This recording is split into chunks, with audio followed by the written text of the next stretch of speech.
Did you leave your tools out in the rain? So did I. Did your tools get rusty from being left out in the rain? So did mine. Luckily, there is an easy way to fix rusty tools, so let me show you how. Here is a pair of pruners that unfortunately got left out in the rain. These were actually found in the garage when we moved in that were left behind, and they were slightly rusty at that time, but then I forgot to put them away when we had tons of rain back in the fall, and then they got really rusty. They're still worth saving though, and there is a super easy way to do that without chemicals. All you'll need is plain white vinegar, and I am just going to take this container and fill it up with this vinegar and pop the pruners into the vinegar. This is just straight vinegar and it is not diluted with water or anything. And I'll just let it soak overnight.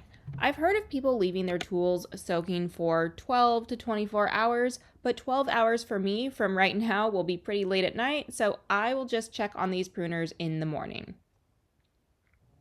Okay, it is morning time and it's not quite been 24 hours yet. I'd say about 20, and it's interesting because if you look closely, you can see the vinegar is kind of bubbling.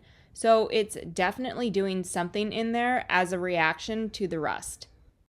So I'm going to take the pruners out and wow, you can really see all of the rust that kind of just came off and you can really see the difference. That's impressive. I do still see a bit of rust left on these, so I'm going to put them back in the vinegar and let them soak for a little while longer.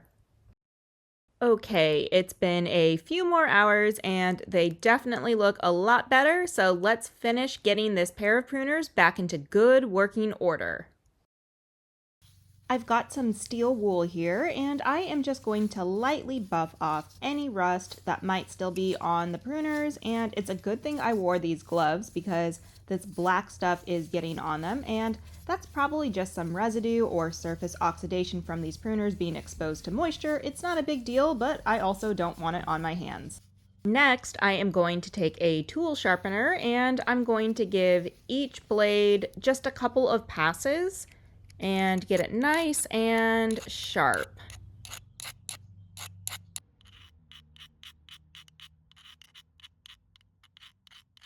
And I could use sandpaper to smooth it out after sharpening, but I already have the steel wool out here, so I am just going to use that, and I'll see if there's any rough edges with my glove. If there are, it should cut or snag the glove, and it isn't doing that, so I think I'm good. These do look really nice, and I just want to show what the before and after looks like. There is just a huge difference. The next thing I want to do is give them a try. If they cut well, then they are sharp enough, and if the joints were stiff or felt stuck, I'd add some oil to those areas, but these feel pretty smooth, so I'm not going to oil them. You want to make sure you give your newly refreshed tools a full wipe down with a dry cloth just to make sure they are dry and clean.